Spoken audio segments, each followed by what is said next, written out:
ചെറുപുഴയിലെ mobile phone ഷോപ്പിൽ നിന്നും phone കവർന്ന പ്രതി അറസ്റ്റിലായി. ഇരിട്ടി പെരിങ്കേരി സ്വദേശി സാജുവിനെയാണ് ചെറുപുഴ സബ് ഇൻസ്പെക്ടർ രൂപ മധുസൂദനനും സംഘവും അറസ്റ്റ് ചെയ്തത്. ഫോൺ വാങ്ങാനെന്ന വ്യാജേന കടയിലെത്തി മൊബൈൽ ഫോണുമായി കടന്നുകളഞ്ഞ കേസിലെ പ്രതിയെ ചെറുപുഴ പോലീസ് അറസ്റ്റ് ചെയ്തു. മാതമംഗലം സ്വദേശി പി സുജിത്തിന്റെ ഉടമസ്ഥതയിൽ ചെറുപുഴ ടൗണിലുള്ള കടയിൽ നിന്ന് 20,000 രൂപ വില വരുന്ന മൊബൈൽ ഫോൺ കവർന്ന കേസിലെ പ്രതി ഇരിട്ടി പെരിങ്കേരി സ്വദേശി കുരുവിക്കാട്ടിൽ സാജുവിനെയാണ് ചെറുപുഴ SI രൂപ മധുസൂദനനും സംഘവും അറസ്റ്റ് ചെയ്തത്. ഫോണുമായി പ്രതി കടന്നുകളയുന്ന ദൃശ്യം കടയിലെ CCTV ക്യാമറയിൽ നിന്ന് പോലീസിന് ലഭിച്ചിരുന്നു.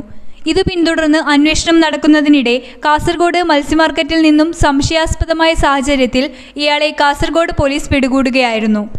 പോലീസ് നടത്തിയ പരിശോധനയിൽ ഇയാളിൽ നിന്നും മോഷ്ടിച്ചെടുത്ത ലാപ്ടോപ്പ് കണ്ടെത്തുകയും ചോദ്യം ചെയ്യലിനിടെ ചെറുപുഴയിലെ മോഷണവും പ്രതി സമ്മതിക്കുകയായിരുന്നു. തുടർന്ന് കോടതി റിമാൻഡ് ചെയ്ത് പ്രതിയുടെ അറസ്റ്റ് ജയിലിലെത്തിയാണ് ചെറുപുഴ പോലീസ് രേഖപ്പെടുത്തിയത്. പ്രതിയെ കസ്റ്റഡിയിൽ വാങ്ങിയ ശേഷം ചെറുപുഴയിൽ തെളിവെടുപ്പ് നടത്തും. News bureau, Cherupuzha.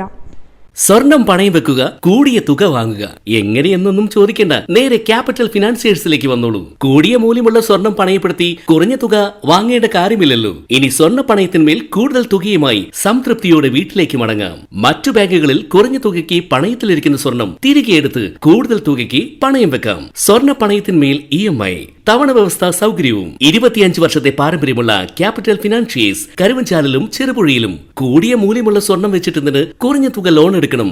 1 പവൻ സ്വർണത്തിന് 48,000 രൂപ വരെ വായ്പ നൽകും. ഗ്രാമിന് 6,000 രൂപയും. സ്വർണം പണയം വെക്കാൻ ഇനി ഒട്ടും ബുദ്ധിമുട്ടേണ്ട. നേരെ ക്യാപിറ്റൽ ഫിനാൻഷിയേഴ്സിലേക്ക് വന്നോളൂ. Capital financiers, head office Karuvanchal, branch Cherupuzha. Mobile 9495 953 291 9961 370 822.